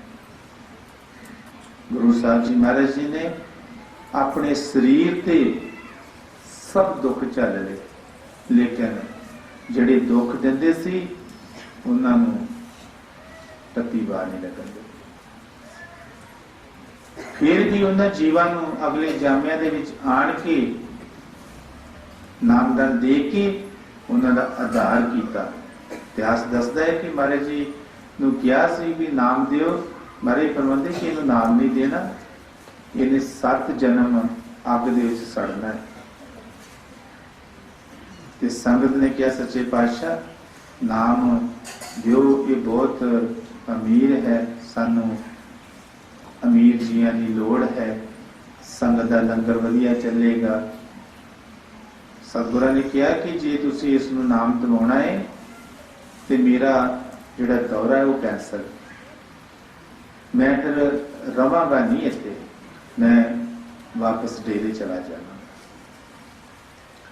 तो संगत कहते सच्चे पातशाह सानू ये मंजूर है, तुसी इस जीव ते दया जरूर करो, तुसी बेशक दी साडा दौरा कैंसल कर दिओ, पर इस जीव नूं जरूर चरणा नाल जोड़ो। उधर सतगुरु नामदान देन चल गए, उधर माता जी ने कहा कि मेरा समान पैक करो, टांगे आंदे सन, टांगे च समान लदिया ते डेरे आ गए। बाबा सावन सिंह जी ने कहा कि तुसी 7 दिन डेरे नहीं आना, ऐतवार दे ऐतवार जदों मैं बुलावांगा फिर तुसी आना। कहते कि उस टाइम ते सतगुਰਾਂ नूं इन्ना बुखार चढ़िया, इन्ना बुखार चढ़िया कि सेवादार ने पूछा महाराज जी ये की मौज है? तो दसिया कि वो जीव है जिन्हें सतगुਰਾਂ नूं पत्तियां तवियां ते बिठा के सिर च रेता पाई सी। इसने भी 7 जन्म इदां ही अग दे सड़ना सी, पर हुण ਉਹਦਾ कर्म ਜਿਹੜਾ ਅਸੀਂ अपने सिर चुक लिया है। 7 दिन सानू वो बुखार ਜਿਹੜਾ है रहना है, फिर ਅਸੀਂ ठीक होना है। संत महापुरख जुगो जुग आण के साडे ही जीवां ते दया मेल करते रहे। देखो ਅਸੀਂ सारे ही जीव अपने अंदर झाती मारीए कि जद दे भी ਅਸੀਂ सतगुਰਾਂ ਦੇ ਲੜ ਲੱਗੇ ਹਾਂ, जद भी ਅਸੀਂ सतगुਰਾਂ ਦੀ उपदेश लिया है, ਜਦੋਂ ਦੇ ਵੀ ਅਸੀਂ ਆਉਣ ਲੱਗੇ ਹਾਂ, ਪਹਿਲਾਂ ਸਾਡੇ ਕੋਲ ਕੀ ਸੀ ਤੇ ਹੁਣ ਅਸੀਂ ਕਿੰਨੀਆਂ ਚੀਜ਼ਾਂ ਦੇ ਮਾਲਕ ਹਾਂ, ਕਿੰਨੀ ਮਾਇਆ ਦੇ ਸਾਡੇ ਕੋਲ ਹੈ। ਹਰੇਕ ਜੀਵ ਨੂੰ ਜੇ ਕੋਈ ਤੁਰ ਕੇ ਆਉਂਦਾ ਸੀ ਤੇ ਉਹਦੇ ਕੋਲ ਸਾਈਕਲ ਹੈ, ਜੇ ਕੋਈ ਸਾਈਕਲ ਤੇ ਆਉਂਦਾ ਸੀ ਤੇ ਉਹਦੇ ਕੋਲ ਗੱਡੀ ਹੈ, ਸਕੂਟਰ ਮੋਟਰਸਾਈਕਲ ਗੱਡੀਆਂ ਨੇ। ਜੇ ਕੋਈ ਗੱਡੀ ਤੇ ਆਉਂਦਾ ਤੇ ਅੱਜ ਕੱਲ ਉਹ ਹਵਾਈ ਜਹਾਜ਼ਾਂ ਦੇ ਵਿੱਚ ਫੁੱਟੇ ਲੈ ਗਏ। सतगुर ने इन्नी अपार बख्शिश, इन्नी दया की कि किसी को भी किसी चीज की कमी नहीं रहन देती। लेकिन असी जीव सब भुल जाने। सानू ते उस जानवर कोलों, उस पंछी को सिख मत ले लेनी चाहिए है कि जो सतगुर फरमाउंदे हुंदे सन कि एक दरख्त नूं अग लगी तो ਉਹਦੇ ਉੱਤੇ ਇੱਕ पक्षी बैठा सी। राहगीर जा रहा, देखता है कि दरख्त नूं ते अग लगी है, पक्षी जिहड़ा ਉਹ ਉੱਤੇ सड़ रहा है ते ये ਉੱਡਦਾ नहीं है। ते वो राहगीर ने पक्षी नूं सवाल किया, आग लगी है बिरछ को, चढ़ चढ़ पैंदे पात, उड़दा क्यों नहीं पंखिया, पंछिया खंभ तुम्हारे पास। हे पक्षी, तेरे दरख्त नूं जिहदे उत्ते तू बैठा है उन्हें अग लगी है, ਉਹਦੇ अग दे नाल पत्ते जिहड़े सड़ सड़ के झड़ रहे ने, ते मालक दी किरपा दे नाल तेरे पास ते खंभ ने, तू अपनी जान क्यों नहीं बचाउंदा? तो उस टाइम ते राहगीर नूं उस पक्षी ने बहुत ही सोहना जवाब दिता कि मिठे खाते मेवे इसदे, मिठे खाते मेवे इसदे यानी कि फल खाते, मिठे खाते मेवे इसदे बिठू भरे पात, कि मैं अपनी बिठा दे नाल इहदे पत्तियां नूं भर छड्डिया, लेकिन इन्हें कोई उजर नहीं किया। मैनूं इन्हें अपने अंदर आसरा दिता है, मैनू इन्हें रहन लई आशियाना बनाने लई दिता है। कहंदे मिठे खाधे मेवे इसदे, बिठू पड़े पात, उठना हमारा धर्म नहीं, मरना इसके साथ। कहते कि हुण मेरा भी धर्म नहीं है कि मैं इनू दुख मुसीबत दे छड्ड के चले जाना। अज मेरा भी धर्म, मेरी भी जमीर ये इजाजत देती है कि अज मैनूं इहदे नाल दुख दे नाल साझा करना चाहिए, मैनूं इहदे नाल ही शहीद होना चाहिए है। लेकिन इस दे इवज असीं अपने अंदर झातियां मारीए कि सतगुर ने साडे ते किहड़ी किरपा नहीं की। दुध वाले नूं दुध दिता, पुत वाले नूं पुत दिता, नौकरियां वाले नौकरियां दित्तियां। हरेक जीव नूं सतगुर कोलों जो भी कुछ मंगिया सतगुर ने वो दिता। लेकिन असी सतगुर नूं की दिता? दुख, ताने, मेहने।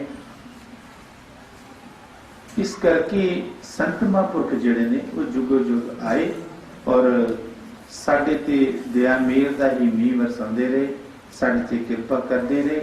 लेकिन असी नहीं अपनी मन मर्जी तो हटे। सो पंजवीं पातशाही महाराज जी, श्री गुरु अर्जन देव जी महाराज बड़े प्यार नाल फरमा रहे ने कि कतक कर्म कमावे, जो असी इस मनुष्य जन्म विच कर्म कमावांगे सानू उसका जिहड़ा मुआवजा है अवश्य भोगना पड़ेगा। हाँ जी। कतक कर्म कमावणे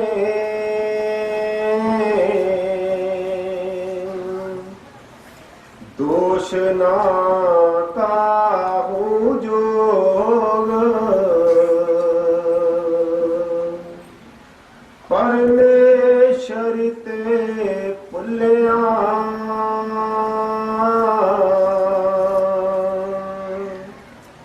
व्यापन सबे रोग। गुरु साहब जी महाराज जी देखो कितने प्यार दे नाल फरमा रहे ने कि परमेश्वर ते भुलिया। जदों असी उस परमात्मा नूं भुल जाने हां ते फिर की हुंदा है? व्यापन सबे रोग। फिर सानू दुख घेरा पा लेंदे ने। क्योंकि इस दुनिया दे विच देखो, जेकर किसी कुत्ते दे गल दे पटा है ते कोई जीव उहनूं डरदा डंडा नहीं मारदा कि इसका कोई मालिक है, जे मैं डंडा मारिया तो मेरे ते परचा हो जाएगा, मैनू कोई सजा मिलेगी। पर जिहदे गल च पटा ही नहीं है, जिहड़ा किसी का कोई बनिया ही नहीं है, ते उहदे ते फिर की हुंदा कि उहदे जिद्दां कहंदे ना कि कोई भी यतीम बच्चा है ते उहनूं सब प्रकार दे ने, कोई भी उहनूं अपने लागे नहीं बिठाता। कोई अमीर घराने का बच्चा है ते असीं उसनूं अपने लागे बिठाने आ ते असीं उहदी आदर भाव सत्कार करते हैं। पर जे कोई यतीम बच्चा जिहदा माई बाप नहीं, जिहदा कोई सहारा नहीं है, तो असीं किन्ना कुछ प्यार करते हैं, क्योंकि असीं जी मतलबी हाँ। सानूं पता है कि जे ही वड्डे बंदे दी कोई बच्चे दे नाल प्यार करांगे, उहदा पिता उहदी माता साडी किते कोई हेल्प करनगे, मदद करनगे, ते जिहदा पता कोई है नहीं है ते उहदे साडी मदद की करनी, असीं भी उहदी करते हैं। इसे तरीके दे नाल जदों असीं सतगुर तो बेमुख हो जाते हाँ, फिर काल करता जिहड़ा सानूं दुख दिंदा है। जदों सानूं वो दुख दिंदा है ते साडे कोल दुख सहा नहीं जाता, क्योंकि ना फिर साडा कोई हाल चाल पुछण वाला हुंदा है, सानूं ना ही कोई हौसला देण वाला हुंदा है। फिर असीं अपना दुख भी किहनूं दस्सांगे? साडा दुख पुछेगा भी कौन? जिन्हें साडा दुख पुछना ही उहदे तो असीं बेमुख हो गए, उहदी तां असीं निंदिया करते हैं, उहनूं तां असीं माड़ा चंगा कहंदे हैं। फिर सानूं दुख घेरा पा लैंदे ने। हाँ जी। परमेश्वर ते भुलिया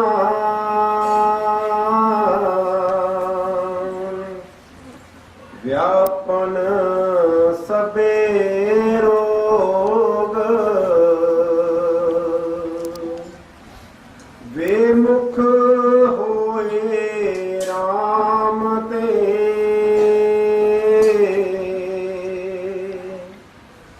लगन जन्म विजोग। मारे फरमा रहे ने कि सतगुर तो बेमुख हो के फिर सानू जन्मा जन्मा का विजोग लग जाता है और सानू 84 ਦੇ ਵਿੱਚ ਆਉਣਾ ਜਾਣਾ ਪੈਂਦਾ ਹੈ। ਹਜ਼ਾਰਾਂ ਕਰੋੜਾਂ ਵਰਸ਼ ਫਿਰ ਸਾਨੂੰ ਇਸ ਮ੍ਰਿਤ ਲੋਕ ਦੇ ਵਿੱਚ ਕੁੱਤੇ ਬਿੱਲੇ ਕੀੜੇ ਮਕੌੜੇ ਪਸ਼ੂ ਪਰਿੰਦੇ ਬਣਨਾ ਪੈਂਦਾ ਹੈ ਔਰ ਹਰੇਕ ਜਨਮ ਦੇ ਵਿੱਚ ਸਾਨੂੰ ਪੈਂਦੇ ਨੇ। ਹਾਂਜੀ, ਵੇ ਮੁਖ ਹੋਏ ਰਾਮ ਤੇ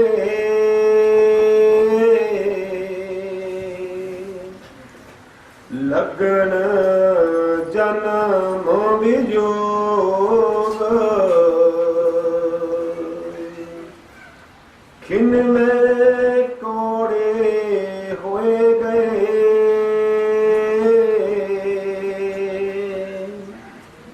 ਜਿਤੜੇ ਮਾਇਆ ਭੋਗ। ਗੁਰੂ ਸਾਹਿਬ ਜੀ ਬੜੇ ਪਿਆਰ ਦੇ ਨਾਲ फरमा रहे ने कि खिण में कौड़े हो गए चितड़े माया को। जिन्ने भी असी माया दे नाल भोग कीते ने, जदों साडा वो समा आउंदा है वो सारे दा सारा ही सानू कौड़ा लगन लग पैंदा है।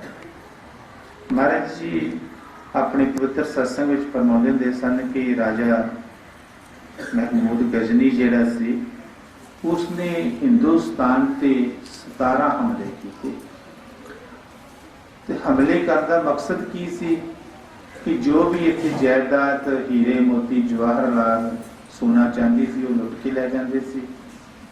चोर जिहड़े ने घरां दे विच की लुटण आउंदे, पैसा ते ले लैण आउंदे ने, और राजे जिहड़े सी वो हीरे मोती सोना चांदी जवाहरलाल लुट के लैके चले जाते सी। जदों आखिरी बार महमूद गजनी बीमार होया तो उसने अपने वजीरां दीवानां नूं कहा कि जिहड़ा लुट दा समान है वो नमैश लगाई जाए। कहते कि वो जिहड़ा लुट दा समान सी 17 बार हिंदुस्तान ते उसने हमला किया है। जो भी सोना चांदी हीरे जवाहर लुट के लै गया सी और हजारां मीलां दे विच वो जिहड़ा सोना चांदी हीरे मोती सी वो सजाया गया। जब देखिया तो महमूद गजनी बहुत रोया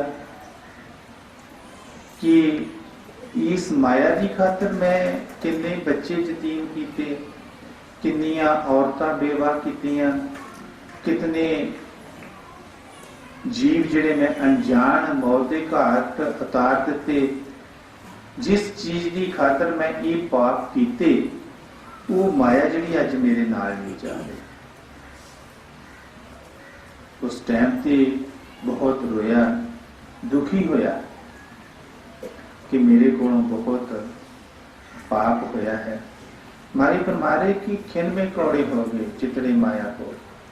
जदों साडा वो समा आउंदा है फिर असी जिहड़े ये कूड़ कर्म कीते हुंदे ने ये सारे ही कौड़े खट्टे लगन लग पैंदे ने, क्योंकि ये साडा साथ नहीं दिंदे।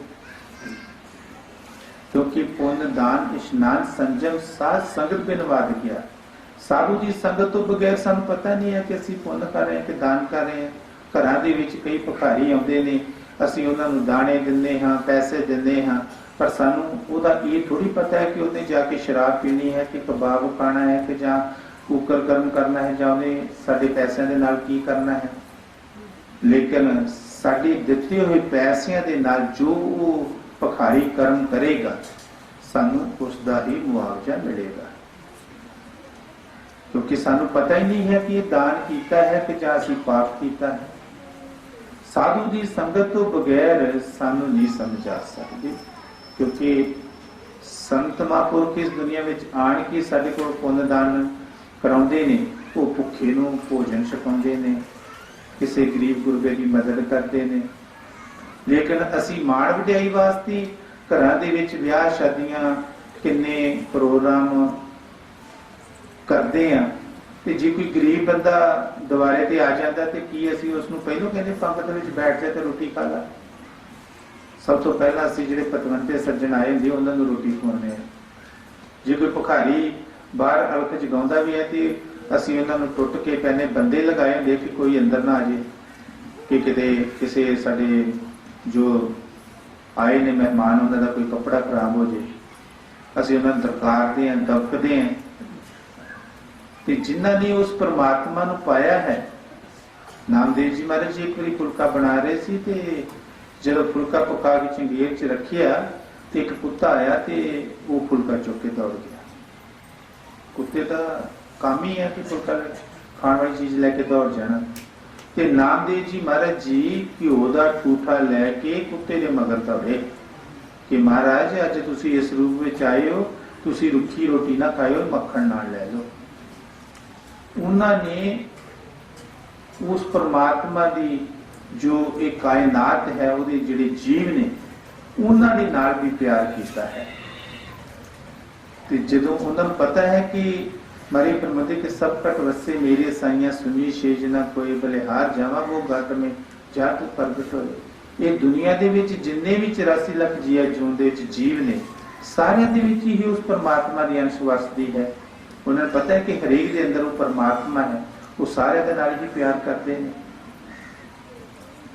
ਜਦੋਂ ਰਾਜੇ ਨੇ ਆਪਣੀ ਪੁੱਤਰੀ ਦੇ ਰਵਿਦਾਸ ਜੀ ਮਹਾਰਾਜ ਦੀ ਸੇਵਾ ਕਰਦੀ ਸੀ ਤੇ ਉਹਨਾਂ ਨੇ ਕਿਹਾ ਕਿ ਇਹਨੂੰ ਦੁੱਧ ਪਿਲਾ ਦਿਓ, ਇਹ ਮਰ ਜਾਵੇ ਤੇ ਕਿਸੇ ਨੂੰ ਪਤਾ ਵੀ ਨਾ ਲੱਗੇ ਕਿ ਇਹ ਛੋਟੀ ਜਾਤ ਦੇ ਰਵਿਦਾਸ ਭਗਤ ਕੋਲ ਜਾਂਦੀ ਹੈ। ਤੇ ਅਸੀਂ ਰਾਜੇ ਮਹਾਰਾਜੇ ਨੇ ਦੁੱਧ 'ਚ ਜ਼ਹਿਰ ਪਾ ਕੇ ਭੇਜਿਆ, ਉਹ ਜ਼ਹਿਰ ਵੀ ਅੰਮ੍ਰਿਤ ਬਣ ਗਈ।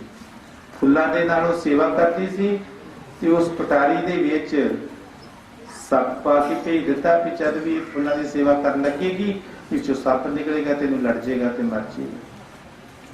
ਤੇ ਉਸਨੇ ਉਸ ਫੁੱਲਾਂ ਉਹਨੂੰ ਸੱਪ ਨੂੰ ਹੀ ਆਪਣਾ ਗਲੇ ਦਾ ਹਾਰ ਬਣਾ ਲਿਆ ਕਿ हे ਭਗਵਾਨ, ਅੱਜ ਤੂੰ ਮੈਨੂੰ ਇਸ ਰੂਪ ਵਿੱਚ ਦਰਸ਼ਨ ਦੇਣ ਆਇਆ ਹੈ।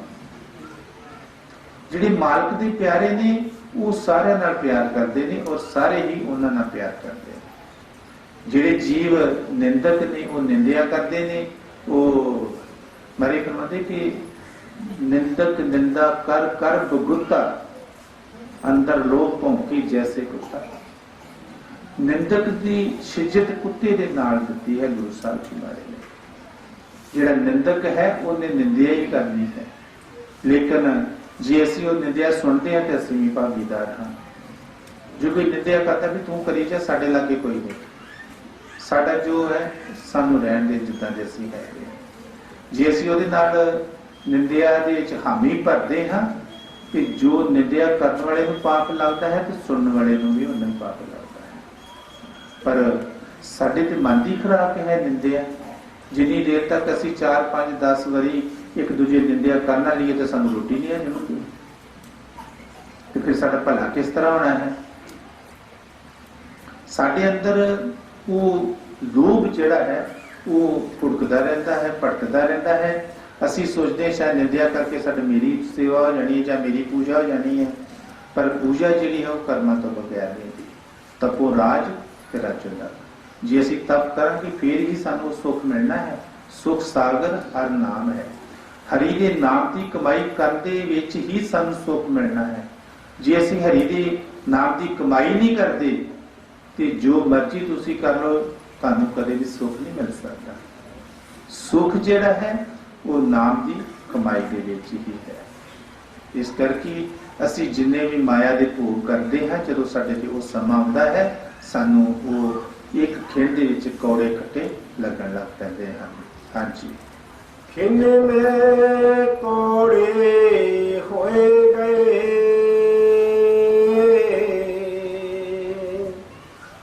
ਜਿਤੜੇ ਮਾਇਆ ਭੋਗ,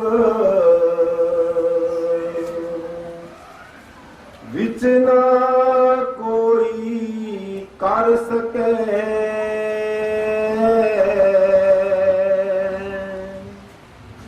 ਕਿਸ ਥੈ ਰੋਵੈ ਰੋਜ਼। ਜਦੋਂ ਸਾਡੇ ਕਰਮਾਂ ਦਾ ਨਿਬੇੜਾ ਹੋਣਾ ਹੈ ਜਾਂ ਸੁਣਵਾਈ ਹੋਣੀ ਹੈ, ਫਿਰ ਵਿੱਚ ਨਾ ਕੋਈ ਕਰ ਸਕੇ। ਉਸ ਟਾਈਮ ਤੇ ਅਸੀਂ ਕੁਝ ਨਹੀਂ ਕਰ ਸਕਦੇ। ਜਿੰਨਾ ਮਰਜ਼ੀ ਅਸੀਂ ਰੋ ਲਈਏ, ਜਿੰਨਾ ਮਰਜ਼ੀ ਕਰਲਾ ਲਈਏ, ਫਿਰ ਸਾਡੀ ਪੁਕਾਰ ਸੁਣਨ ਵਾਲਾ ਕੋਈ ਨਹੀਂ ਹੈ। ਕਿਉਂਕਿ ਇਹ ਦੁਨੀਆ ਦਾ ਦਸਤੂਰ ਹੈ ਕਿ ਜੋ ਵੀ ਜੀਵ ਕਰਮ ਕਰਦਾ ਹੈ ਉਸ ਨੂੰ ਉਸ ਦਾ ਮੁਆਵਜ਼ਾ ਭੁਗਤਣਾ ਹੀ ਪੈਂਦਾ ਹੈ।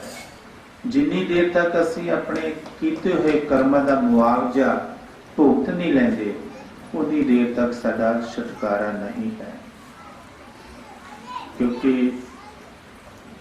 परमात्मा दे घर सिर्फ ते सिर्फ कोमल ते साफ ते पवित्र रूह दा बसेरा हुंदा है। कामी क्रोधी लोग हंकार दे वाली रूह दा उत्थे बसेरा नहीं। वो इस मात लोग दे विच ही रूह जिहड़ी भटकदी रहती है। जिस तरह महाराज जी अपने पवित्र सत्संग विच फरमाउंदे हुंदे सन कि शेरनी दा दुध जिहड़ा है वो सोने दे बर्तन विच रहिंदा है। जे तुसी दूसरे बर्तन दे शेरनी दा दुध पाओ उहदे विच इन्नी ताकत इन्नी शक्ति है, उहदी शक्ति दे नाल ही उहदा जिहड़ा बर्तन है फट जाता है। और सोने दा बर्तन जिहड़ा है उहदे विच ताकत है कि शेरनी दे दुध नूं अपने विच समा लैंदा है। सचखंड दे विच भी उही रूह जा सकदी है जो पाक ते पवित्र है और जिहदा इस दुनिया दे विच कोई भी लेखा जोखा नहीं है।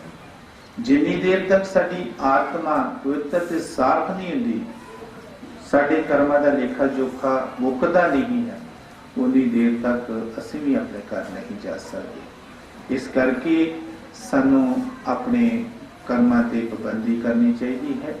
कर्म वो करने चाहिए हैं, ऐसा कर्म कर जो भूले ना जमाना। इहो जिहा कर्म करो जिहदे नाल दुनिया तुहानू याद करे कि इस दुनिया दे विच फलाना जीव आया सी। देखो असी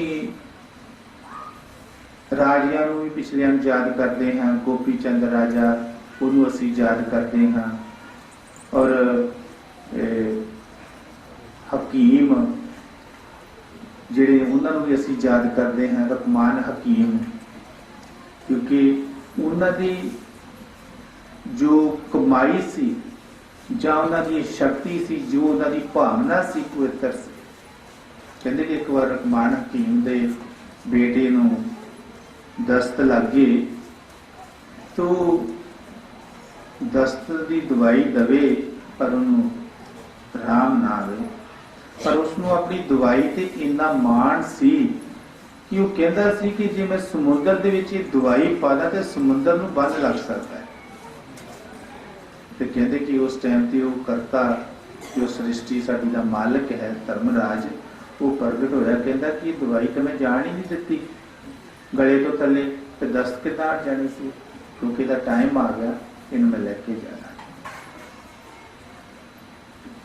गोपी चंद राजा जिहड़ा सी वो इन्ना धर्मी सी कि इतिहास दसदा है कि जदों वो शमशान घाट दे विच ओहदी ड्यूटी लगी तो ओहदे मालिक ने एक संस्कार करन दा पता नहीं टका कि किन्ने पैसे रखे सी, ते उसदा ही बेटा पूरा हो गया ते अपनी घरवाली नूं कहंदा कि पहले मैनूं ओहदा मुआवजा संस्कार करन दा दे ते फिर मैं इहदा संस्कार कर देना। वो बथेरा रोवेला पावे, रोवे कर लावे कि तेरा भी तो पुत्र है, कहता पुत्र मेरा जरूर है, लेकिन मेरा धर्म मेरे मालिक का हुक्म है कि इहदे कोलों इन्ने पैसे लेने हैं, पैसे दे तो फिर मैं इहदा दाह संस्कार होण देना।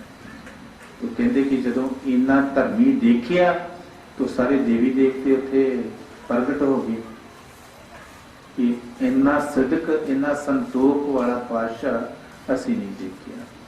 जदों असी कर्म इहो जिहे करांगे तो फिर सानू भी कुछ याद करेगा। तो जे साडा ख्याल ही निंदिया चुगली दुई दुवैती वाल है ते फिर सानू कोई याद किस तरह करेगा। फिर चंदू सुरीए नूं भी लोग याद करते हैं, हैं जी, होर भी जिहड़े इहो जिहे कर्म करते उन्हां नूं भी याद करते हैं। फिर साडी जिहड़ी उपमा उन्हां नाल कीती जाएगी। इस करके जदों असी वो टाइम आउंदा है तो उस टाइम पे सानू कुछ समझ नहीं लगनी और साडा नबेड़ा साडे कर्मां दे मुताबिक होना है। जदों सानू कर्म भुगतने पे फिर असी दुखी होना है। हाँ जी, विच ना कोई कर सके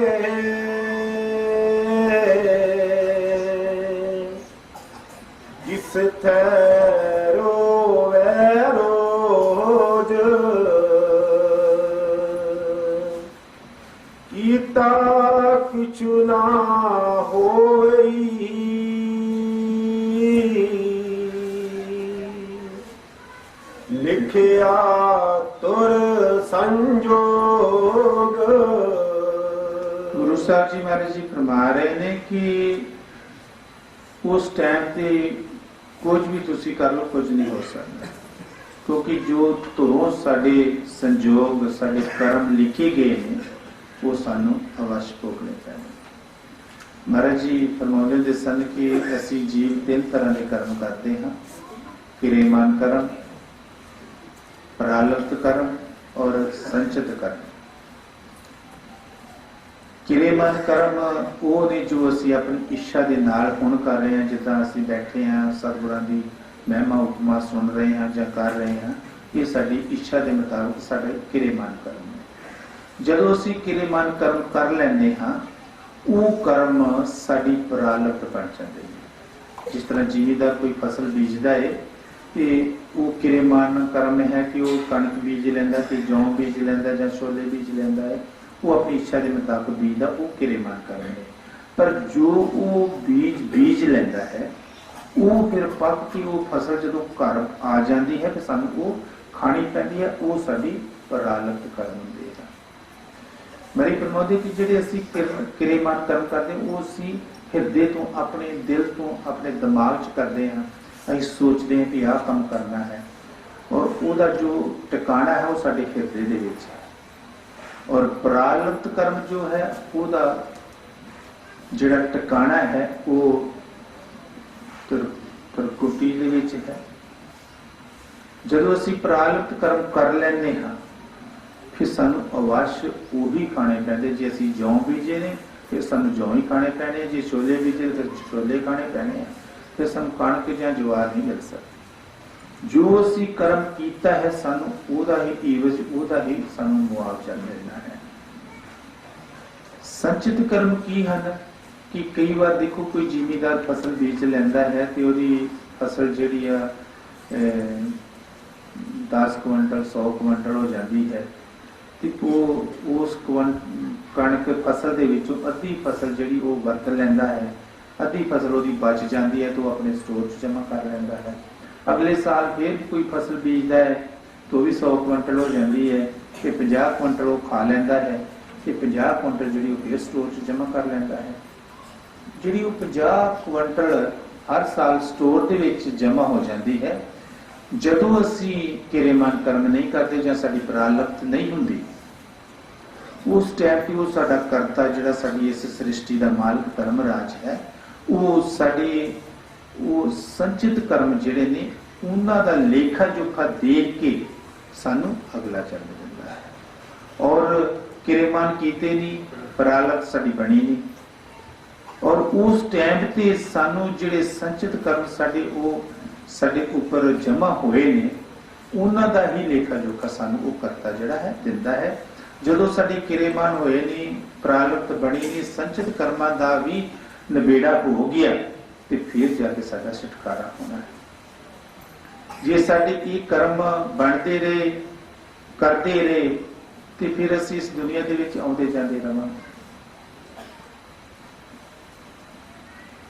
ਸੰਤ ਮਹਾਂਪੁਰਖ ਇਸ ਦੁਨੀਆ ਵਿੱਚ ਆਣ ਕੇ ਸਾਨੂੰ ਸਮਝਾਉਂਦੇ ਨੇ, ਲੇਕਿਨ ਸਾਡੀ ਹਾਲਾਤ ਇਹ ਹੈ ਕਿ ਜਿੱਦਾਂ ਕਬੀਰ ਸਾਹਿਬ ਜੀ ਮਾਰੀ ਫਰਮਾਉਂਦੇ, ਕਬੀਰ ਸਾਚਾ ਸਤਿਗੁਰ ਕਿਆ ਕਰੇ, ਜੋ ਸਿੱਖਣ ਮਾਏ ਚੂਕ, ਅੰਧੇ ਏਕ ਨਾ ਲੱਗੀ ਜੋ ਬਾਂਸ ਬਜਾਈ ਕੂਕ। ਸੰਤ ਸਤਿਗੁਰ ਇਸ ਦੁਨੀਆ ਵਿੱਚ ਆਉਂਦੇ ਨੇ, ਹੁੱਕਾ ਦਿੰਦੇ ਨੇ, ਕੂਕਾਂ ਦਿੰਦੇ ਨੇ, ਪੁਕਾਰਦੇ ਨੇ, ਸਾਨੂੰ ਸਮਝਾਉਂਦੇ ਨੇ, ਸਾਡੇ ਹਾੜੇ ਕੱਢਦੇ ਨੇ, ਲੇਕਿਨ ਅਸੀਂ ਇਹ ਸਮਝਣ ਲੱਗ ਪੈਂਦੇ ਪਤਾ ਨਹੀਂ ਇਹਨੂੰ ਸਾਡੇ ਤੋਂ ਕੀ ਮਤਲਬ ਹੈ, ਸਾਨੂੰ ਇਹ ਕੰਮ ਕਰਨ ਲਈ ਕਿਉਂ ਕਹਿੰਦਾ ਹੈ। ਮਹਾਰਾਜ ਜੀ ਉਹ ਗੁੱਜਰ ਦੀ ਸਾਖੀ ਸੁਣਾਉਂਦੇ ਨੇ ਨਾ ਕਿ ਗੁੱਜਰ ਕੋਈ ਧੁੱਪੇ ਬੈਠਾ ਹੈ ਤੇ ਕਿਸੇ ਨੇ ਕਿਹਾ, ਓਏ ਗੁੱਜਰਾ ਸ਼ਾਮੇ ਹੋ ਜਾ। ਉਹ ਕਹਿੰਦਾ ਮੈਨੂੰ ਸ਼ਾਮੇ ਹੋਣ ਦੇ ਕਿੰਨੇ ਪੈਸੇ ਦੇਵੇਂਗਾ। ਉਹਦੇ ਮਨ 'ਚ ਇਹ ਪਤਾ ਨਹੀਂ ਇਹਨੂੰ ਕਿੰਨਾ ਕੁ ਪੈਦਾ ਮੇਰੇ ਸਾਹਮਣੇ ਹੋਣ ਦੇ ਨਾਲ। ਸਾਡੀ ਹਾਲਾਤ ਜਿਹੜੀ ਹੈ ਇਸ ਤਰ੍ਹਾਂ ਦੀ ਹੈ। ਅਸੀਂ ਸੰਤਾਂ ਨੂੰ ਹੀ ਕੂੜ ਬਚਨ ਬੋਲਦੇ ਹਾਂ, ਕਹਿੰਦੇ ਕਿ ਸੰਤਾਂ ਨਾਲ ਵੈਰ ਕਮਾਵਣੇ, ਦੁਸ਼ਟਾਂ ਨਾਲ ਮੋਹ ਪਿਆ।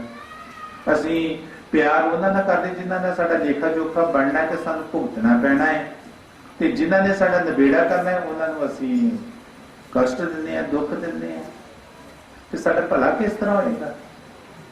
ਇਸ ਕਰਕੇ ਗੁਰੂ ਮਹਾਰਾਜ ਜੀ ਜੋ ਬਾਣੀ ਵਿੱਚ ਫਰਮਾ ਰਹੇ ਨੇ, ਠੀਕ ਫਰਮਾ ਰਹੇ ਨੇ। ਹਾਂਜੀ, ਕੀਤਾ ਕਿਛੁ ਨਾ ਹੋਵਈ,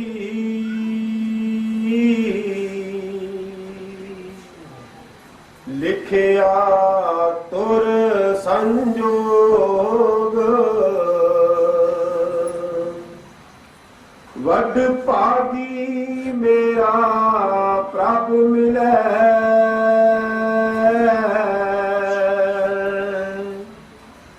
ਤਾਂ ਉਤਰੇ ਸਭ ਵਿਯੋਗ। ਗੁਰੂ ਸਾਹਿਬ ਜੀ ਦੇਖੋ ਕਿੱਡੇ ਪਿਆਰ ਦੇ ਨਾਲ ਸਾਨੂੰ ਸਮਝਾ ਰਹੇ ਨੇ ਕਿ ਜਦ ਕੋਈ ਜੀਵ ਮੁਸੀਬਤ ਦੇ ਵਿੱਚ ਫਸ ਜਾਂਦਾ ਹੈ ਤੇ ਫਿਰ ਉਹਨੂੰ ਕੀ ਕਰਨਾ ਚਾਹੀਦਾ ਹੈ।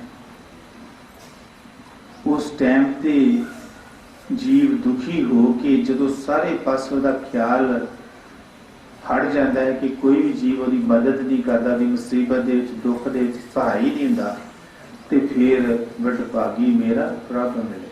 ਫਿਰ ਅਸੀਂ ਉਸ ਵਡਭਾਗੀ ਪਰਮਾਤਮਾ ਵੱਲ ਖਿਆਲ ਕਰਦੇ ਹਾਂ ਕਿ हे ਪਰਮਾਤਮਾ ਤੂੰ ਮੇਰੇ ਤੇ ਦਇਆ ਕਰ।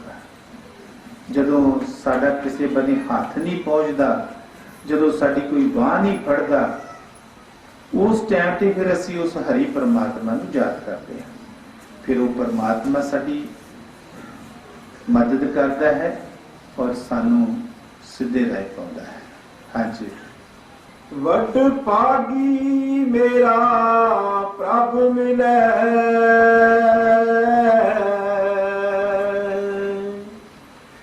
ਤਾਂ ਉਤਰੇ ਸਭ ਵਿਯੋਗ।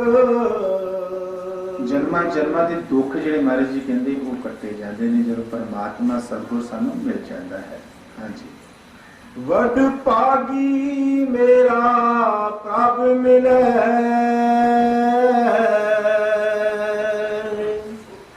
ਤਾਂ ਉਤਰੇ ਸਭ ਵਿਯੋਗ। ਨਾਨਕ ਕੋ ਪ੍ਰਭ ਲਾਖ ਲੈ, ਮੇਰੇ ਸਾਹਿਬ ਬੰਦੀ ਸੋਚ।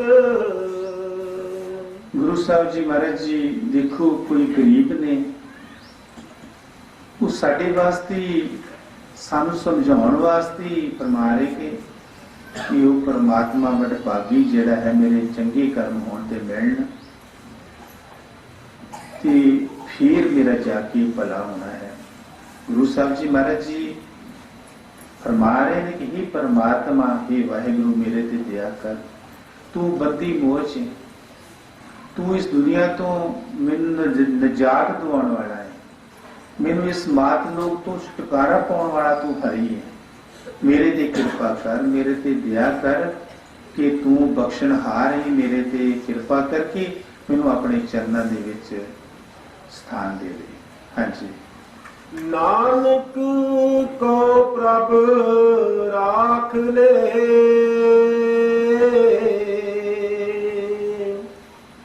ਮੇਰੇ ਸਾਹਿਬ ਬੰਦੀ ਮੋਚ। ਕਤਕ ਹੋਵੇ ਸਾਧ ਸੰਗ,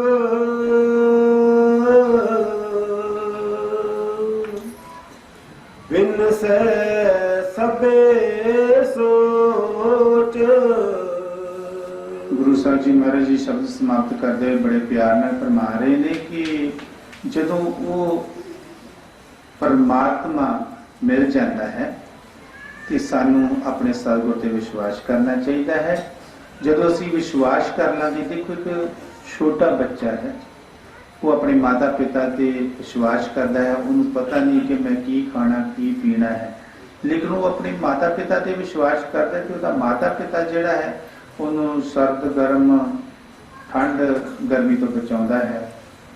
ਫਿਰ ਉਹਨੂੰ ਇਹ ਵੀ ਪਤਾ ਹੈ ਕਿ ਇਸ ਨੂੰ ਹੁਣ ਭੁੱਖ ਲੱਗੀ ਹੈ ਜਾਂ ਪਿਆਸ ਲੱਗੀ ਹੈ, ਉਹਨੂੰ ਉਹ ਸਾਰੀਆਂ ਸੁਵਿਧਾ ਦਿੰਦਾ ਹੈ। ਇਸੇ ਤਰ੍ਹਾਂ ਜਦੋਂ ਅਸੀਂ ਵੀ ਇਸ ਕੱਤੇ ਦੇ ਮਹੀਨੇ ਦੇ ਵਿੱਚ ਜਾਨੀ ਕਿ ਮਨੁੱਖ ਜਨਮ ਦੇ ਵਿੱਚ ਉਸ ਪਰਮਾਤਮਾ ਦੇ ਲੜ ਲੱਗ ਜਾਵਾਂਗੇ, ਅਸੀਂ ਉਸ ਨੂੰ ਆਪਣਾ सतगुर समझ लांगे, परमात्मा समझ लांगे ते अपनी सारी सोच समझ जिहड़ी उहदे ते अर्पण कर देंगे कि वो सतगुर साडा जिहड़ा है सानू भी इस मित्र लोक तो निजात दिवा देगा। सतगुर सिख के बंधन काटे, सतगुर का सिख वकार ते हटे। सतगुर जिहड़ा है वो अपने सिख के सारे बंधन कट दिंदा है और जो वकार ने काम क्रोध लोभ अहंकार उन्हां तो निजात दिवा दिंदा है। उहदी रूह नूं साफ ते पवित्र करके अपने देश सचखंड लै जांदा है। इस दुनिया दे विचों फिर उस जीव का आउणा जाना मरना जमना खत्म हो जाता है। वो अपने निज घर का वासी बन जाता है। जिथों साडी सुरत सचखंड तो आई है उसी ही जगह ते जाके अपने सतगुर की गोद दे विच जा समाउंदी। जिस तरह हमारी फरमाउंदे कि समुद्र की बूंद समुद्र च मिल गई वो भी समुद्र बन गई, लाइट ना मिल गई वो भी लाइट बन गई। इसी तरह सतगुर का जिहड़ा सिख है जो अपने सतगुर से सारा कुछ सौंप दिंदा है, वह सतगुर जिहड़ा है अपने सतगुर नूं सिख नूं वकारां तो हटा के उहदी रूह आत्मा नूं साफ करके अपने देश ले जाता है। हाँ जी। कतक होवे साध संग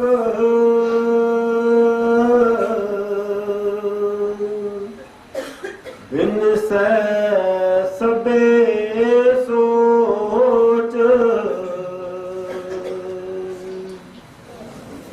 सोई मेल मिलाए जिस मिलिया नाम चित आवे, नानक नाम चढ़दी कला तेरे पाणी सर्वत दा भला। राधा स्वामी दयाल की दया, राधा स्वामी जी सहाय।